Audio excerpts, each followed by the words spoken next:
ഈ ലേബർ കോഡിനെതിരായിട്ടായിരുന്നു രാജ്യത്തെ തൊഴിലാളികളും ജീവനക്കാരും പണിമുടക്കിയത്.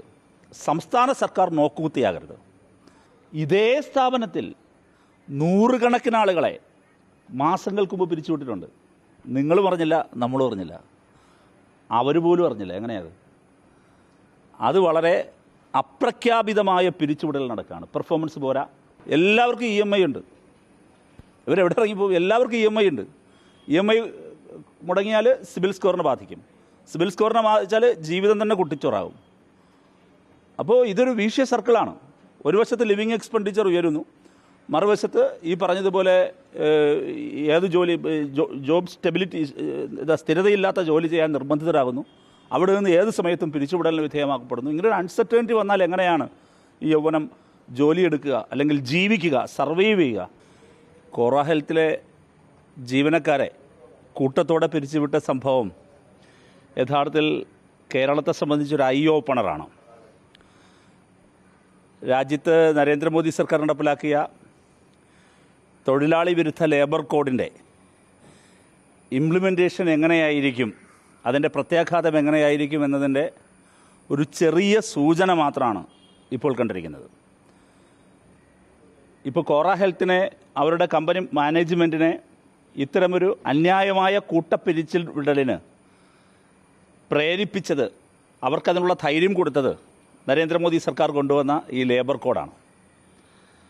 ഈ ലേബർ കോഡിനെതിരായിട്ടായിരുന്നു രാജ്യത്തെ തൊഴിലാളികളും ജീവനക്കാരും പണിമുടക്കിയത്. ഞാൻ സന്ദർഭോചിതമായി പറയാൻ ആഗ്രഹിക്കുന്നത്, ആ പണിമുടക്കിനെയെല്ലാം എങ്ങനെയായിരുന്നു അന്ന് കേരളത്തിൽ ഒരു വിഭാഗം മാധ്യമങ്ങളും ചില വിമർശകരും എങ്ങനെയാണ് സമീപിച്ചത് എന്നതുകൂടി ഈ ഘട്ടത്തിൽ ആലോചിക്കേണ്ടതാണ്. നിങ്ങളിവിടെ നോക്കൂ, ഇവിടെ സംഭവിച്ചിരിക്കുന്നത് 2 ക്യാമ്പസുകളിലായി 800-ലധികം പേരെ പിരിച്ചുവിടാൻ പോകുന്നു എന്നുള്ളതാണ് വന്നിരിക്കുന്ന വാർത്തകൾ. അപ്പോൾ നൂറുകണക്കിന് ആളുകളെ പിരിച്ചുവിടാണ്. ഇത് ലേബർ കോഡിൻ്റെ നടപ്പിലാക്കലാണ്. ഇവിടെ വരുന്നൊരു പ്രശ്നം, നിലവിലുള്ള നിയമങ്ങൾക്കിടയിലും കേരളത്തിലെ സംസ്ഥാന സർക്കാരിന് ഇതിനകത്ത് റോളുണ്ട്. ഇപ്പോൾ കോറ ഹെൽത്തിൻ്റെ പ്രശ്നത്തിൽ നേരിട്ട് ആവശ്യപ്പെടാനുള്ള 2 കാര്യങ്ങൾ. ഒന്ന്, ലേബർ കോഡിനെതിരായിട്ടുള്ള ശക്തമായ പ്രതികരണവും പ്രതിരോധവും നമ്മൾ ഈ ഘട്ടത്തിൽ തന്നെ ഉയർത്തിക്കൊണ്ടുവരണം. നമ്പർ 2, സംസ്ഥാന സർക്കാർ നോക്കുകുത്തിയാകരുത്. ഇപ്പോഴും സംസ്ഥാന ഗവൺമെൻറ്റിന് 300-ലധികം പേരെ പിരിച്ചുവിടുകയാണെങ്കിൽ സ്റ്റേറ്റ് ഗവൺമെൻറ്റിൻ്റെ അനുമതിയില്ലാതെ ചെയ്യാനാകില്ല എന്ന് തന്നെയാണ് ഇപ്പോഴും വ്യവസ്ഥ. അപ്പോൾ ഇപ്പോഴും സംസ്ഥാന സർക്കാരിനകത്ത് റോളുണ്ട്. ഒരു കാര്യം കൂടി ഇപ്പോഴത്തെ ഗവൺമെൻറ് ഓർമ്മപ്പെടുത്താനുള്ളത്, ലേബർ കോഡ് വന്നതിന് ശേഷം ഇന്ത്യയിൽ ആദ്യമായി ഒരു സ്റ്റേറ്റ് സർക്കാർ മാത്രമാണ്, കഴിഞ്ഞ LDF സർക്കാർ, ഇന്ത്യയിൽ ഒരേ ഒരു സർക്കാർ മാത്രമാണ് അതിനെതിരെ, അത് നടപ്പിലാക്കിയില്ല എന്ന് മാത്രമല്ല, നടപ്പിലാക്കാതിരുന്ന ചില സർക്കാരുകളുണ്ടെന്ന് പറയുന്നു, പക്ഷേ എങ്കിലും കോൺഗ്രസ് BJP സർക്കാരുകളെല്ലാം നടപ്പിലാക്കി. ഒരു സർക്കാർ മാത്രമാണ് അത് സംബന്ധിച്ച് പഠിക്കാനായി ഒരു കമ്മിറ്റിയെ വെച്ചത്. അത് ഗോപാൽ ഗൗഡ കമ്മിറ്റി റിപ്പോർട്ടാണ്. അത് LDF ഗവൺമെൻറ്റിൻ്റെ അവസാന ഘട്ടത്തിൽ ആ കമ്മിറ്റി അതിൻ്റെ റിപ്പോർട്ട് സമർപ്പിച്ചിട്ടുണ്ട്. അപ്പോൾ DYFIക്ക് ആവശ്യപ്പെടാനുള്ളത്, സംസ്ഥാന സർക്കാർ നോക്കുകുത്തിയാകരുത്. ഗോപാൽ ഗൗഡ കമ്മിറ്റി റിപ്പോർട്ട് അടിയന്തരമായി നടപ്പിലാക്കണം. സംസ്ഥാനത്തിന് അതിനുള്ള അധികാരമുണ്ട്. കേന്ദ്രത്തോട് ഇക്കാര്യത്തിൽ അത്തരത്തിലൊരു നിയമയുദ്ധത്തിനും ജനാധിപത്യ യുദ്ധത്തിനും സംസ്ഥാന സർക്കാർ തയ്യാറാക്കണം. മറ്റ് കോൺഗ്രസ് സർക്കാരുകൾ ചെയ്തതുപോലെ ലേബർ കോഡ് നടപ്പിലാക്കി ഇതുപോലുള്ള ചെറിയ പ്രായത്തിലുള്ള യൗവനത്തെ, ഈ തൊഴിലാളികളെ, ജീവനക്കാരെ കൂട്ടപ്പിരിച്ചുവിടലിനുള്ള ഒരു വഴിയൊരുക്കി കൊടുക്കരുത്, അവസരമൊരുക്കി കൊടുക്കരുത്. കേരള സർക്കാർ നോക്കുകുത്തിയാകരുത് എന്നാണ് DYFIക്ക് സംബന്ധിച്ച് ആവശ്യപ്പെടാനുള്ളത്. പിന്നെ ഈ ലേ ഓഫ് ഒറ്റപ്പെട്ട സംഭവമല്ല. നിങ്ങൾ വളരെ രസകരമായൊരു കാര്യം, ഈ കോറ ഹെൽത്തിൽ തന്നെ ഞാനിന്ന് രാവിലെ അതിൻ്റെ ആളുകളുമായി, അതിൻ്റെ വിക്ടിംസുമായി സംസാരിച്ചു. ഉച്ചയ്ക്ക് അവരുമായി ഒരു കൂടിക്കാഴ്ചയും ആലോചിക്കുന്നുണ്ട്. അപ്പോൾ അവരുമായി സംസാരിക്കുമ്പോഴാണ് വളരെ രസകരമായൊരു കാര്യമുള്ളത്. ഇതിപ്പോൾ നിങ്ങളെല്ലാം, ഇപ്പോൾ മാധ്യമങ്ങൾ വളരെ അലർട്ടായി, കേരളമാണ്, അവർ വല്ലാതെ പ്രൊട്ടസ്റ്റ് ചെയ്തു. നിങ്ങൾക്ക് എല്ലാവർക്കും അറിയാവുന്നതുപോലെ ബൗൺസേഴ്സൊക്കെ ആയിട്ടാണ് അവർ വന്നത്. കുറേ അല്ലാതുള്ള കായിക ശേഷിയുള്ളവരെല്ലാം കൊണ്ടുവന്നിട്ട് ഇവരെ ബലം പ്രയോഗിച്ച് അവിടെ നിന്ന് ഒഴിവാക്കാനാണ് നോക്കിയത്. പക്ഷേ കേരള ആയതുകൊണ്ടും നിങ്ങളുടെയും നമ്മുടെ എല്ലാവരുടെയും അവരുടെയും റെസിസ്റ്റൻസ് കൊണ്ട് മാറി. എന്നാൽ ഇതേ സ്ഥാപനത്തിൽ നൂറുകണക്കിന് ആളുകളെ മാസങ്ങൾക്ക് മുമ്പ് പിരിച്ചുവിട്ടിട്ടുണ്ട്. നിങ്ങൾ പറഞ്ഞില്ല, നമ്മൾ പറഞ്ഞില്ല, അവർ പോലും അറിഞ്ഞില്ല. എങ്ങനെയത്? അത് വളരെ അപ്രഖ്യാപിതമായ പിരിച്ചുവിടൽ നടക്കുകയാണ്. പെർഫോമൻസ് പോരാ. ഇപ്പോൾ മാനേജർമാർക്ക് കോട്ട കൊടുത്തിരുന്നു പോലും. ഞാനിന്ന് അതിൻ്റെ പല മാനേജർമാരുമായിട്ട് സംസാരിച്ചു. ഇപ്പോൾ അവർ വിക്ടിംസാണ്. അപ്പോൾ അവരിപ്പോൾ ഓപ്പൺ ആവുന്നുണ്ട്. അപ്പോൾ വളരെ കൃത്യമായി നിർദ്ദേശം കൊടുക്കുകയാണ്, ഇത്ര പേരെ പിരിച്ചുവിട്ടേക്കണം. അപ്പോൾ പല കാരണങ്ങൾ പറഞ്ഞ് പിരിച്ചുവിടും. ലേ ഓഫ് അല്ലാതെ പല കാരണങ്ങൾ പറയും. പെർഫോമൻസ് പോരാ, അല്ലെങ്കിൽ അവരുടെ പലതരത്തിലുള്ള റാങ്കിങ് പോരാ, സ്കെയിൽ വെച്ചിട്ട് ഒരളവുകോൽ വെച്ചിട്ട് ഇൻവിസിബിളായ അല്ലെങ്കിൽ എന്താ പറയുക അപ്രഖ്യാപിതമായ പിരിച്ചുവിടലുകൾ ഈ സ്ഥാപനത്തിൽ പോലും നടന്നിട്ടുണ്ട്. ഇത്തരം അപ്രഖ്യാപിതമായ പിരിച്ചുവിടലുകൾ രാജ്യത്ത് വ്യാപകമായി നടത്തുകയാണ്. അപ്പോൾ യഥാർത്ഥത്തിൽ ഇപ്പോൾ വന്നിരിക്കുന്ന നിയമങ്ങൾ ലേബർ കോഡ് എന്നത് തൊഴിലാളി കേന്ദ്രീകൃതമായ നിയമങ്ങളല്ല. ഇതാണ് ഏറ്റവും പ്രധാനപ്പെട്ട പ്രശ്നം. അപ്പോൾ ഇതൊരു ഐ ഓപ്പണറായി കണ്ടുകൊണ്ട് ശക്തമായ പ്രതിരോധമുയർത്തണം സംസ്ഥാന സർക്കാർ നോക്കുത്തിയാവരുത്. ഇല്ല, ഇപ്പോഴത്തെ നിലയിൽ പരിമിതിയില്ല. ഇപ്പോഴത്തെ നിലയിൽ ഒന്ന് ലേബർ കോഡ് പ്രകാരവും സ്റ്റേറ്റ് ഗവൺമെൻറ്റിന് ഇതിനകത്ത് സ്റ്റേക്കുണ്ട്. രണ്ടാമതൊന്ന് ലേബർ കോഡ് അല്ലാതെയും ഇതിനകത്ത് ഗവൺമെൻറ് ഇത് കൺകറൻറ്റ് ലിസ്റ്റിൽപ്പെടുന്ന കാര്യമാണ്. ലേബർ എന്നത് കൺകറൻറ്റ് ലിസ്റ്റിൽപ്പെടുന്ന കാര്യമാണ്. അപ്പോൾ അത് ശക്തമായി നമ്മൾ അതിനെ പ്രതിരോധിക്കുക തന്നെ വേണം. സംസ്ഥാന ഗവൺമെൻറ്റിന് റോളുണ്ട്. കഴിഞ്ഞ കാലങ്ങളിൽ ഞങ്ങൾ നിർവഹിച്ചിരുന്നു. അപ്പോൾ അതിപ്പോൾ ചെയ്യണം. ഇപ്പോൾ ഇവർ പറയുകയാണ്, കോറ ഹെൽത്ത് പറയുകയാണ് ഞങ്ങൾ നോയിഡയാണ് ഇതിൻ്റെ ബേസ് എന്നാണ് അറിയുന്നത്. ഈ 2 ക്യാമ്പസുകളിലുള്ളവരെ മാത്രമാണ് പിരിച്ചുവിടുന്നത്, ബാക്കി എവിടെയും പിരിച്ചുവിടുന്നില്ലല്ലോ. അപ്പോൾ അവർ തന്നെ പറയുന്നത് കേരളത്തിൽ മാത്രം നിങ്ങൾക്ക് എന്താ കൊമ്പുണ്ടോ എന്നാണ് ചോദിക്കുന്നത്. അത് കൊമ്പുണ്ട് കേരളത്തിന്. അത് അവകാശബോധത്തിൻ്റെ കൊമ്പാണ്, ജനാധിപത്യ അവകാശങ്ങളുടെ കൊമ്പാണ്. ആ കൊമ്പ് ഇന്നലകളിൽ ഉയർത്തിപ്പിടിച്ചിരുന്നു.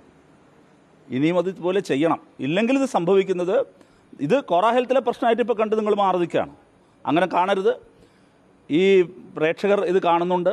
നിങ്ങളുടെ എല്ലാം കുട്ടികൾ ജോലി എടുത്തുകൊണ്ടിരിക്കുന്ന സർവീസ് ഇൻഡസ്ട്രിയിലാകട്ടെ, IT-യിലാകട്ടെ, ഫിനാൻഷ്യൽ ഇൻഡസ്ട്രിയാകട്ടെ, ഏത് സെഗ്മെൻറ്റിലെയും ഏതൊരാളെയും ഒരു മുന്നറിയിപ്പുമില്ലാതെ പിരിച്ചുവിടാൻ കഴിയും കമ്പനിക്ക് എന്ന് കണ്ടുകൊള്ളണം. ഇവരോടെല്ലാം ഞാൻ ഇപ്പോൾ ഇവരോട് സംസാരിച്ചപ്പോൾ എന്താ മനസ്സിലാകുന്നത്? എല്ലാവർക്കും EMI ഉണ്ട്. ഇവരെവിടെ ഇറങ്ങിപ്പോകും? എല്ലാവർക്കും EMI ഉണ്ട്. EMI മുടങ്ങിയാൽ സിബിൽ സ്കോറിനെ ബാധിക്കും. സിബിൽ സ്കോറിനെ ബാധിച്ചാൽ ജീവിതം തന്നെ കുട്ടിച്ചോറാകും. അപ്പോൾ ഇതൊരു വീഷ്യ സർക്കിളാണ്. ഒരു വശത്ത് ലിവിങ് എക്സ്പെൻഡിച്ചർ ഉയരുന്നു, മറുവശത്ത് ഈ പറഞ്ഞതുപോലെ ജോബ് സ്റ്റെബിലിറ്റി, സ്ഥിരതയില്ലാത്ത ജോലി ചെയ്യാൻ നിർബന്ധിതരാകുന്നു. അവിടെ നിന്ന് ഏത് സമയത്തും പിരിച്ചുവിടലിന് വിധേയമാക്കപ്പെടുന്നു. ഇങ്ങനൊരു അൺസർട്ടനിറ്റി വന്നാൽ എങ്ങനെയാണ് ഈ യൗവനം ജോലിയെടുക്കുക, അല്ലെങ്കിൽ ജീവിക്കുക, സർവൈവ് ചെയ്യുക എന്നുള്ളതൊരു വലിയ പ്രശ്നമാണ്. അപ്പോൾ ഇതൊരു സർവൈവലിൻ്റെ പ്രശ്നമാണ് എന്ന് കണ്ടുകൊണ്ട് സമൂഹമാകെ ഉണരണം. DYFI ഇക്കാര്യത്തിൽ ശക്തമായ നിലപാടെടുക്കും. MP എന്ന നിലയിൽ ഇത്തരം പ്രശ്നങ്ങൾ നിരന്തരമായി പാർലമെൻറ്റിൽ ഉന്നയിക്കാൻ ശ്രമിച്ചിട്ടുണ്ട്. ലേ ഓഫിൻ്റെ പ്രശ്നമാകട്ടെ, അതോടൊപ്പം വർക്ക് ലൈഫ് ബാലൻസിൻ്റെ പ്രശ്നമാകട്ടെ, റൈറ്റ് ടു ഡിസ്കണക്റ്റ് ആകട്ടെ, ഇത്തരം പ്രശ്നങ്ങളെല്ലാം നിരന്തരമായി ഉന്നയിക്കാൻ ശ്രമിക്കുന്നുണ്ട്. അപ്പോൾ അതുകൊണ്ട് ഈ ലേ ഓഫിൻ്റെ പ്രശ്നവും വരും ദിവസങ്ങളിൽ പാർലമെൻറ്റിനുള്ളിലും വകുപ്പ് മന്ത്രിയുടെ, കേന്ദ്രമന്ത്രിയുടെ എല്ലാം ശ്രദ്ധയിലും ഇത് ഗൗരവമായി ഉന്നയിക്കാൻ വീണ്ടും ശ്രമിക്കും.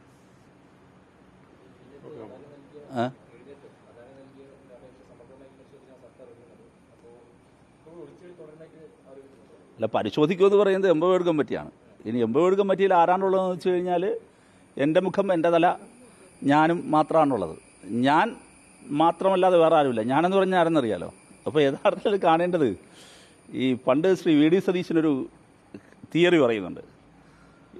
അത് നികുതി പിരിവുമായി ബന്ധപ്പെട്ടാണ് അദ്ദേഹം പറഞ്ഞത്, മുഖ്യമന്ത്രിയാവുന്നതിന് മുമ്പ്. ഈ പൂമ്പാറ്റ പൂവിൽ നിന്ന് തേൻ കുടിക്കുന്നത് പോലെ ആരും അറിയാതെ, പൂ പോലും അറിയാതെ തേൻ കുടിക്കണമെന്നാണ്. അങ്ങനെ പൂ പോലും അറിയാതെ, ചുറ്റിലും ഇരുന്നവർ പോലും അറിയാതെ, തൻ്റെ പാർട്ടിയിലെ തന്നെയുള്ള വൈരികൾ പോലും അറിയാതെ അദ്ദേഹം ഇതിനു മുമ്പ് ഒരു തേൻ കുടിച്ചിട്ടുണ്ട്. കടൽ കൊള്ളയ്ക്ക് മുമ്പ് നടന്ന വകുപ്പ് കൊള്ളയാണ്. ആ വകുപ്പ് കൊള്ള എന്തായിരുന്നു? പുള്ളി മന്ത്രിസഭാ രൂപീകരണ സമയത്ത് ശ്രീ VD സതീശൻ്റെ മുഖത്ത് കണ്ട കോൺഫിഡൻസ് എന്താണെന്ന് ഇപ്പോഴാണ് ആൾക്ക് മനസ്സിലായത്. ആ കണ്ട ആത്മവിശ്വാസം, തനിക്ക് ആവശ്യമായ എല്ലാ വകുപ്പുകളും പൂമ്പാറ്റ പൂ പോലും അറിയാതെ എടുത്തിരുന്നു എന്നതാണ് യാഥാർത്ഥ്യം. അപ്പോൾ ആരോരും അറിയാതെ ആദ്യം നടന്ന കൊള്ള വകുപ്പ് കൊള്ളയാണ്. ആ വകുപ്പ് കൊള്ളയുടെ ബേസിലാണ് ഇപ്പോൾ കടൽ കൊള്ളയ്ക്ക് വഴിയൊരുക്കി കൊടുക്കുന്നത്. ഇത് നമ്മുടെ സംസ്ഥാനത്തിന് പ്രശ്നമാണ്, കേരളത്തിന് പ്രശ്നമാണ്, കേരളത്തിൻ്റെ ഭാവിക്ക് പ്രശ്നമാണ്. വെടിഞ്ഞത്തിൻ്റെ ഫ്യൂച്ചറുമായി ബന്ധപ്പെട്ട ഒരുപാട് ആശങ്കകൾ ഉയർന്നുണ്ട്. രാജ്യസുരക്ഷയുടെ പ്രശ്നങ്ങൾ ഉയർന്നുണ്ട്, മൊണോപ്പൊളിയുടെ പ്രശ്നങ്ങൾ ഉയർന്നുണ്ട്, സർവോപരി പൊളിറ്റിക്കൽ ചോദ്യങ്ങളും ഉയർന്നുന്നുണ്ട്. അത് ശ്രീ KC വേണുഗോപാൽ തന്നെ വെടിപൊട്ടിച്ചിട്ടുണ്ട്. അപ്പോൾ ചോദിക്കുന്ന കാര്യം, ശ്രീ KC വേണുഗോപാലിനോ കോൺഗ്രസിനോ പോലും ഡൈജസ്റ്റ് ആവാത്ത ഈ ഉടമ്പടിയിലേക്ക് ഒരു കോൺഗ്രസ് ഭരിക്കുന്ന സ്റ്റേറ്റ് ഗവൺമെൻറ് എങ്ങനെ പോയി? ഇതിന് അദ്ദേഹത്തിൻ്റെ മംഗലാപുരം യാത്രയുമായി ബന്ധമുണ്ട്.